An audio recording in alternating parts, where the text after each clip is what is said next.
A cada 2 horas, uma mulher morre no Brasil, vítima de feminicídio. Foi morta a tiros dentro de um supermercado. Segundo a Organização Mundial da Saúde, a taxa de feminicídio no Brasil é a 5ª maior do mundo. Poxa, ser mulher é difícil pra caramba. No Brasil, muitas mulheres são mortas apenas por serem mulheres. São histórias acabadas, famílias destruídas e muitos sonhos interrompidos. Esse documentário nasce para mostrar que a realidade para muitos é silenciosa, mas não pode ser esquecida. O feminicídio não é apenas um crime, é a forma mais extrema da violência contra a mulher. E por trás de cada caso existe uma mulher, uma história e um nome. E ninguém pode explicar essa realidade melhor do que quem viveu ou viu isso de perto. E por isso convidamos mulheres para contar as suas experiências. As suas palavras revelam o que muitas vezes o Brasil prefere não ver. Aqui com a Soldado Coutinho para esclarecer algumas dúvidas e também contar um pouco da sua experiência sobre o feminicídio. Olá, boa tarde, soldado, como que a senhora está? Estou bem, muito obrigada pelo convite, é uma satisfação muito grande estar aqui na data de hoje, a convite de vocês, alunas do Colégio CPM. Então, agora a gente vai conversar um pouco sobre isso e entrarmos mais a fundo. Senhora, conte para nós como que é que a senhora, como uma mulher profissional, atender esses casos tão marcantes como o feminicídio. Primeiramente, atender uma situação de ocorrência, ela acaba, né, deixando a gente um pouco, às vezes com as emoções um pouco mais afloradas. Mas, naquele momento de ocorrência, sendo um feminicídio ou não sendo, a gente tem que sempre usar da técnica. Então, situações de feminicídio que eu já atendi, primeiramente é a técnica. Então, né, a primeira coisa que a gente tem que usar e que utilizar, que a gente aprende dentro da nossa formação, enquanto policial militar, é a vida. Então, se a gente tem uma situação de feminicídio onde precisa fazer atendimento àquela vítima, primeiramente é a vítima. Depois você vai fazer outras coisas. Então, sempre são os protocolos. Então, a gente sempre vai acionar os protocolos da PMPR para fazer aquele atendimento da melhor forma possível, da forma mais qualificada também. E depois, claro, situações onde eu atendi feminicídio. Após, né, essa situação, até das coletas ali de dados, do que aconteceu, coletando informação das testemunhas, realmente acaba sendo um pouco triste.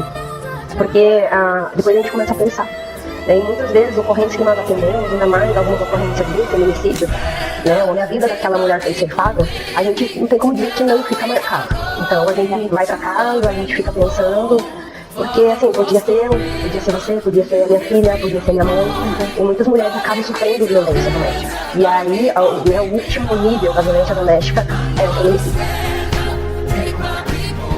Outra coisa, né? Eu quero saber um pouco, você acha que a sociedade mudou a esquema de crime? Sim, hoje a sociedade ela tá tem muita visibilidade hoje a questão da violência contra a mulher, é fato. Só que ainda a gente caminha a passos curtos. A gente não está no mundo real ainda, mas temos várias políticas públicas, inclusive aqui no Paraná, temos o programa Mulher Segura, que foi implementado pela Secretaria de Estado de Segurança Pública. Então hoje nós temos muito mais visibilidade. Então hoje eu vejo que sim, a gente tem uma visibilidade muito grande sobre a questão da violência contra a mulher, coisa que antigamente nós não tínhamos, mas ainda, claro, a gente precisa melhorar muito. Tá, então agora tá sendo assim, se eu fosse uma mulher que passasse por isso, e eu tivesse medo de denunciar, o que a senhora diria pra mim? A primeira coisa é a gente acolher aquela mulher, né? Não julgar, porque a tendência é julgar a mulher. Então a gente sempre escuta aqueles jargões, apanha porque gosta, sofre porque quer. Então esse é um preconceito arraigado ainda dentro da nossa sociedade. Então a primeira coisa é acolher aquela mulher, ter empatia e, né, dar aquela força para que ela vá e denuncie. Né? Então, por exemplo, posso ser sua amiga. Enquanto policial militar, claro, vou dar o mesmo conselho, né? Para que ela rompa aquele silêncio e ela tenha a coragem de romper o silêncio e fazer a denúncia. Porque muitas mulheres têm vergonha, elas sentem medo do agressor e aí elas não fazem a denúncia. Sim, e daí igual a senhora tava falando, tava pensando, tipo, as mulheres elas criam uma dependência no homem. Criam, o que a senhora mesmo falou, é o medo, às vezes o amor deles mais, é aquela dependência. Porque, por exemplo, se eu fosse casada, eu estivesse passando por isso, eu pensaria, por exemplo, poxa, se eu sair, se eu terminar com ele, o que vai acontecer comigo? Onde eu vou parar? Como que eu vou sustentar os meus filhos sozinha? Tem tudo essa questão, né? Então realmente é uma questão muito complicada. A parte emocional ela pega bastante. Eu já atendi vários casos de violência doméstica, onde a mulher, ela tinha dinheiro, ela tinha um emprego, mas ela não conseguia sair daquele relacionamento. E psicologicamente falando, acontece muito, porque não sou técnica para falar, mas a gente vê muito, porque você começa a ver o ciclo da violência, né? Então, tem a primeira parte do ciclo da violência, tá tudo bem, e daí começam os conflitos.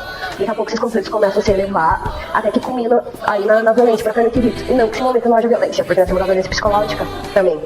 E aí pode ter a lesão corporal, enfim. E aí quando há um conflito, né, culmina nessa questão da lesão, às vezes, o conflito aumenta, a tendência é o que acontece. O homem, ele é a parte da lua de mel, que nós falamos, né? Então ele volta a ser aquele Dom Juan, e tudo aquilo ele vai melhorar, que ele vai mudar, né? E aí ela volta pro ciclo de violência. E tem a tendência desse ciclo de violência, se acontecer no ano, a tendência é que ela diminua. Então pode ser que esse ciclo começa a virar em aumento. Então, esse ciclo de violência acaba acontecendo e a mulher não pensa, porque ela pensa muito em filhos, às vezes ela não consegue prover a família sozinha, ela também tende a pensar, quando acontece isso, no bom homem que ele é. Ela não pensa nas coisas ruins, ela vai pensar sempre nas coisas ruins, entendeu? Ah, mas atendi muita situação de violência doméstica, quando a mulher olhava pra mim e dizia assim, ele é um ótimo pai, ótimo marido, pelo menos ele bebe. Né? Então a gente tem a questão, né, das drogas no meio de tudo isso também, né? E a questão assim, da cultura, que eu falo, que é a questão, né, do machismo. Então, muitas situações que atendi que a mulher, ela apanhou porque ela não fez adiante. O que mais te dá forças pra continuar lidando com essas histórias ao longo da sua caminhada? Nas questões de feminicídio, na questão de violência doméstica, a gente atende todo dia. Todo dia tem ocorrência de violência doméstica. Todos os dias no Paraná a gente atende muitas situações de violência doméstica. E em relação, né, do ano passado para cá, houve uma queda de 10% aqui no Paraná, né, do ano passado. Hoje nós estamos, até setembro, se não me engano, 104 casos de feminicídio. Então acho que você saber que você pode ajudar as pessoas, por mais que, né, não é retribuído, mas você sabe, né, no teu íntimo que você ajudou, que você contribuiu para aquilo, acho que essa é a grande máxima do nosso trabalho. Porque às vezes nem sempre a gente é valorizado, né, enquanto policial militar. Teve algum caso que marcou mais assim da senhora, onde a senhora, cada caso a gente atende a senhora como profissional, atende alguma coisa diferente, mas teve algum mais que marcou assim, você quer contar um pouco pra gente? Olha, eu atendi caso de feminicídio aqui, atendi na minha cidade natal, porque eu trabalhava em outro batalhão, e eu tenho um caso de feminicídio também, que é da mãe de uma amiga. Que eu não era policial militar na época, eu estava treinando para ser policial militar, eu ainda nem tinha entrado na polícia militar, enquanto as ocorrências, não adianta, elas impactam, né? Talvez essa minha colega, talvez eu queira relatar sobre ela, talvez, eu não era policial militar naquela época. Dessa minha colega, o que mais te mexeu comigo, que é aquilo que você falou, o que você faria, qual seria a tua postura se a pessoa viesse e relatasse pra você que ela tá sofrendo violência doméstica. E esse caso foi o quê? Eu estudei com essa minha colega há muitos anos, desde talvez do 5º ano, então a gente estudou até o ensino médio. Então ela era uma amiga mesmo, sempre foi minha amiga, hoje infelizmente a gente quase não tem muito contato, ela não mora, né, nem na minha cidade, ela mora em outro lugar.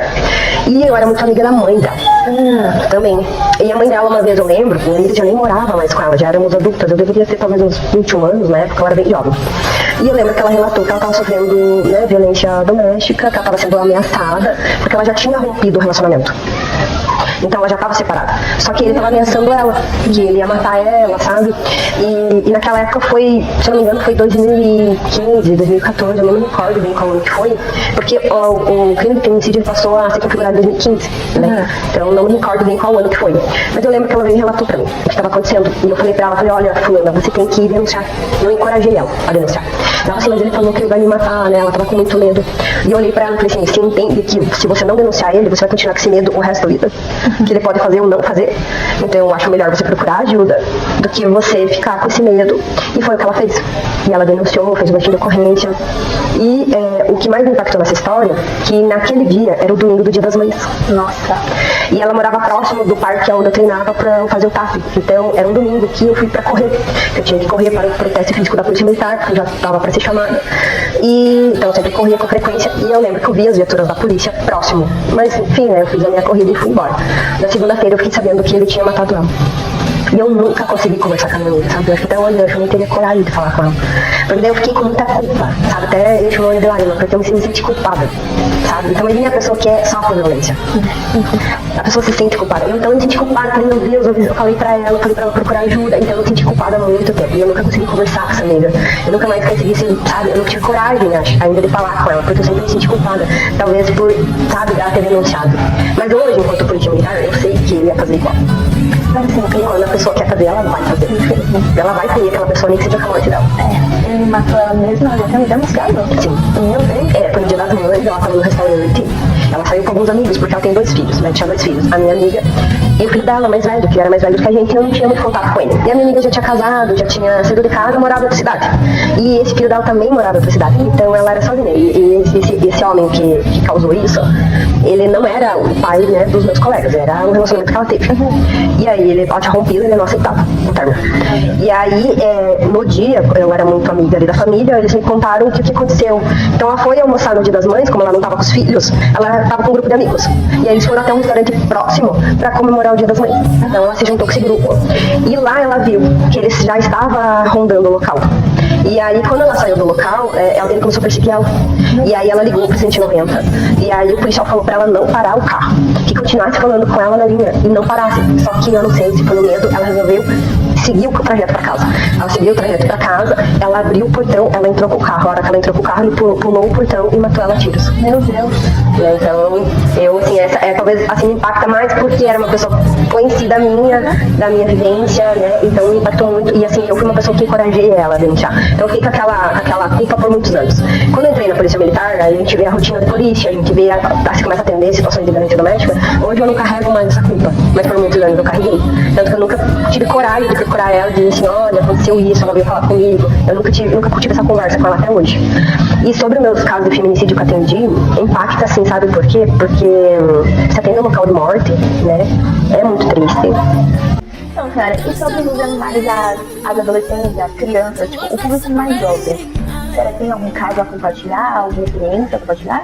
Sim, a situação de violência doméstica, ela se refere também às crianças. Sim, existem vários casos também, onde a menina já tem um relacionamento. Às vezes até é casada, né? Às vezes já vive, né, de forma maritalmente. E também, às vezes, pode, né, acaba sendo vítima de violência doméstica. E quais são os canais de denúncia? Os canais de denúncia que nós temos no Paraná, claro, se estiver acontecendo situação de vítima, a gente é 190. Hoje, em União da Vitória, nós temos a Delegacia da Mulher. E também nós temos o canal de denúncia. Então nós temos o 180. E aqui no Paraná nós temos também o nosso canal de denúncia, que é o 181. E também nós temos o aplicativo da Polícia Militar.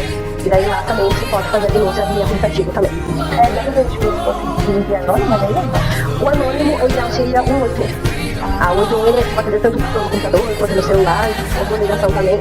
E aí é todo anônimo. Então acho que pode fazer uma denúncia também. Eu conheço alguém, meu vizinho, né, que está sofrendo de violência doméstica, se não quer se identificar, você pode fazer a denúncia via anônimo. Então, é isso, né? Finalizando, então, muito obrigada por sua presença, muito obrigada por estar aqui. É uma grande honra estar aqui conversando com a senhora, foi uma grande honra estar compartilhando esse momento e aprendendo um pouco mais com a senhora. Agora, para fecharmos, finalizar, qual que é a frase que passa pela sua cabeça, assim, agora? O que a senhora quer dizer hoje para as mulheres, tanto que passam por isso, ou tanto faz, para as mulheres do nosso Brasil? Que ela tenha coragem e que denuncie, você não está sozinha. Então é isso, muito obrigada. Obrigada.